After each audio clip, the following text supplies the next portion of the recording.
Hello everyone, স্বাগতম জনাইছো মোৰ এটা ভিডিঅ' লৈ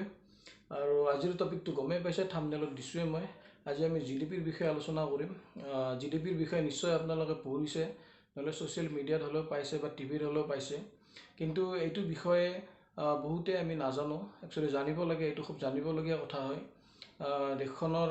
প্ৰায় সকলো নাগৰিকে এই জিডিপিৰ বিষয়ে জনাটো খুবই দৰকাৰী যদি আমি জিডিপিৰ বিষয়ে নাজানো আমি দেশখনৰ ইকনমিক কণ্ডিশ্যনৰ বিষয়ে অৱগত হ'ব নোৱাৰিম আৰু এখন দেশ কিমান শক্তিশালী কিমান মজবুত আমি ইকনমিক কণ্ডিশ্যনটো চালেই গম পাই যাওঁ জিডিপি চালেই মেইনলি আমি গম পাই যাওঁ গতিকে এইটো খুব দৰকাৰী টপিক যদি আপোনালোকৰ কিবা কনফিউজন আছে বা নাজানে মই আপোনালোকক সম্পূৰ্ণ তথ্য সহকাৰে বুজাব চেষ্টা কৰিম শিকোৱাৰ চেষ্টা কৰিম গতিকে সম্পূৰ্ণ ভিডিঅ'টো চাওক আৰু যদি ভাল লাগে লাইক কমেণ্ট শ্বেয়াৰ কৰি দিয়ক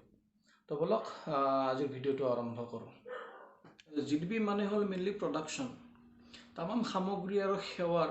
বছৰত যিটো প্ৰডাকশ্যন হয় এখন দেশত সেই সামগ্ৰী আৰু সেৱাখিনিৰ বছৰত হোৱা প্ৰডাকশ্যনখিনিৰ মাৰ্কেট ভেলুৱে হৈছে জিডিপি আমি পিন্ধি থকা কাপোৰযোৰ আমি পিন্ধি থকা জোতা চেণ্ডেল বা আমি খোৱা বোৱা কৰি থকা সামগ্ৰীবোৰ বা আমি ডক্টৰত তাতে আমি অসুখ হ'লে যাওঁ ডক্টৰে যিটো সেৱা আগবঢ়ায় তাৰপিছত দাঢ়ি চুলি কাটিব যাওঁ আমি সপ্তাহত বা মাহত নাপিতজনে যিখিনি সেৱা আগবঢ়াই আছে আমাক তামাম বস্তু জিডিপিৰ আণ্ডাৰত আহে গোটেই সামগ্ৰী আৰু গোটেই ছাৰ্ভিচ বা সেৱাবোৰ জিডিপিত কেলকুলেট কৰা হয় এতিয়া এখন দেশৰ কথা আমি কওঁ এখন দেশে যদি বছৰত 10টা কলম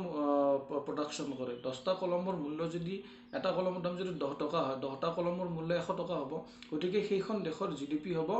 100 টকাৰ GDP is the final value of goods and services produced in a country within a specified period of time, normally a year. গোটেই সাৰ্ভিস আৰু গোটেই গুডছৰ যি প্ৰডাকশ্যন হ'ব আৰু বছৰত সেইখিনি প্ৰডাকশ্যনৰ মাৰ্কেট ভেলুটোৱে হৈছে জিডিপি এতিয়া আমাৰ দেশখনৰ জিডিপিৰ কথা কওঁ আপোনালোকে পায়ে আছে নিউজত চাগে আমাৰ দেশখনৰ জিডিপি এতিয়া তলৰ ফালে গৈছে ডাইৰেক্ট মাইনাছতে লগা বুলি আমি গম পাইছোঁ কিহৰ কাৰণে হৈছে আমাৰ দেশখনত যিখিনি প্ৰডাকশ্যন হ'ব লাগিছিল বস্তু বাহিনীৰে হওক সেৱাৰে হওক যিখিনি প্ৰডাকশ্যন আমাৰ দেশখনে কৰিব লাগিছিল সেইখিনি নাই পৰাৰ বাবে আমাৰ দেশৰ জিডিপি ডাউনৰ ফালে গৈ আছে আৰু এইফালে এইবাৰ কৰোণা ভাইৰাছৰ কাৰণেতো আৰু অৱস্থা বেয়া হৈ গৈছে আৰু আমাৰ জিডিপিটো উঠিবৰ কাৰণে আমাৰ জিডিপি আমাৰ দেশখনৰ জিডিপি উঠাবৰ কাৰণে আমি নিজে দায়িত্ব ল'ব লাগিব এতিয়া ধৰক আমাৰ দেশখনৰ জিডিপি কেতিয়া উঠাব যেতিয়া আমি আমাৰ মেড ইন ইণ্ডিয়া বস্তুবোৰ আমি ইউজ কৰিম আমাৰ দেশখনত যিবিলাক প্ৰডাকশ্যন হয় সেই সামগ্ৰীবোৰ আমি ইউজ কৰিব লাগিব কিনিব লাগিব দেশৰ জিডিপি তেতিয়া আমাৰ গ্ৰ' কৰিব আমি পিন্ধা জোতাযোৰৰ পৰা ছানগ্লাছযোৰলৈকে গোটেইখিনি আমি বাহিৰৰ পৰা ইম্পৰ্ট হোৱা বস্তু আমি কিনি আছোঁ ব্যৱহাৰ কৰি আছোঁ ইম্পৰ্ট হোৱা বস্তুখিনি কিন্তু জিডিপিৰ কেলকুলেশ্যন নহয় যিখন দেশে এক্সপৰ্ট কৰিছে আমাৰ ইয়াতে তেওঁলোকৰ জিডিপি মানে উঠিব তেওঁলোকৰ জিডিপিত সেইটো কেলকুলেট কৰা হ'ব আমাৰ জিডিপি হ'ব আমাৰ দেশখনৰ পৰা যদি বাহিৰত সামগ্ৰী গৈছে মানে এক্সপৰ্ট হৈছে তেতিয়া সেইটো বস্তু আমাৰ জিডিপিত আহিব এতিয়া আমাৰ জিডিপি ডে বাই ডে ডাউন ফালে গৈ আছে এইটো আমি উঠাব লাগিব নিজে আমি জিম্মেদাৰী ল'ব লাগিব আমি সকলোৱে যদি মেড ইন ইণ্ডিয়া বস্তু ব্যৱহাৰ কৰোঁ আৰু মেড ইন চাইনা বা মেড ইন জাপান বস্তুবিলাকক যাতে আমি অলপ দাৰকিনাৰ কৰি যদি আমি মেড ইন ইণ্ডিয়াৰ বস্তুৰ ওপৰত যদি ফ'কাছ কৰোঁ গতিকে তেতিয়াহে আমাৰ জিডিপিটো উঠিব নহ'লে জিডিপি আমাৰ কোনোদিনেই ভাল নহ'ব আমাৰ দেশখনৰ কোনোদিনে আৰ্থিক উন্নয়ন নহ'ব এনেকৈ আৰু চৰকাৰ আমাৰ পৰা টেক্স খুহিয়ে চলি থাকিব লাগিব আৰু এইখিনিতে এটা কথা মোৰ ৰৈ গ'ল জিডিপি কেলকুলেট কৰা ফৰ্মুলাটো ক'ব পাহৰি গ'লোঁ জিডিপি কেলকুলেট কৰা এটা ফৰ্মুলা আছে ফৰ্মুলাটো এনেকুৱা C plus I plus G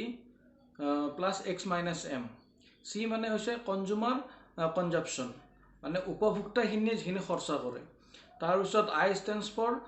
industries investment উদ্যোগসমূহৰ ওপৰত যিটো ইনভেষ্টমেণ্ট কৰা হয় প্লাছ গভৰ্ণমেণ্ট এক্সপেণ্ডিচাৰ গভৰ্ণমেণ্টে যিখিনি পইচা ব্ৰিজ বনাওঁতে হওক বা ৰাস্তা বনাওঁতে হওক যিখিনি খৰচা কৰে তাৰ লগত প্লাছ কৰিব লাগিব এক্স মাইনাছ এম এক্স মানে যিখিনি এক্সপৰ্ট হৈছে সেইখিনিৰ পৰা ইম্পৰ্ট হোৱা বস্তুখিনি মাইনাছ কৰিব লাগিব এতিয়া ধৰক চি হৈছে 100 টকা তাৰপিছত আই হৈছে 100 টকা চি মানে কনজিউমাৰ এক্সপেণ্ডিচাৰ হৈছে 100 টকা তাৰপিছত ইণ্ডাষ্ট্ৰিজ ইনভেষ্টমেণ্ট হৈছে 100 টকা প্লাছ গভৰ্ণমেণ্ট এক্সপেণ্ডিচাৰ হৈছে 100 টকা তাৰপিছত এক্সপৰ্ট 100 টকাৰে হৈছে ইম্পৰ্টো 100 টকাৰে হৈছে গতিকে সেইটো কেঞ্চেল যাব গতিকে আমাৰ জিডিপি হ'ব 300 টকা এইটো এটা এক্সাম্পল দি কৈছোঁ এইটো যদি আপোনালোকে গুগলত ভালদৰে সাৰ্চ কৰে আৰু ধুনীয়াকৈ বুজিব পাৰিব মই থুলমূলকৈ এইখিনি ক'লোঁ আৰু এইটো ফৰ্মুলাত জিডিপি ক্যালকুলেট কৰা হয় তো আজিৰ ভিডিঅ'টো এইখিনিয়ে জিডিপিৰ বিষয়ে আপোনালোকে যদি কিছু তথ্য আহৰণ কৰিব পাৰিছে মোৰ পৰা ভিডিঅ'টোৰ পৰা লাইক কৰিব ভিডিঅ'টো আৰু এতিয়ালৈকে যদি সাবস্ক্ৰাইব কৰা নাই চেনেলটো প্লিজ সাবস্ক্ৰাইব কৰি দিয়ক ভাল ভাল টপিকৰ ওপৰত মই ভিডিঅ' বনাই গৈ থাকিম আপোনালোকে পাই থাকিব ধন্যবাদ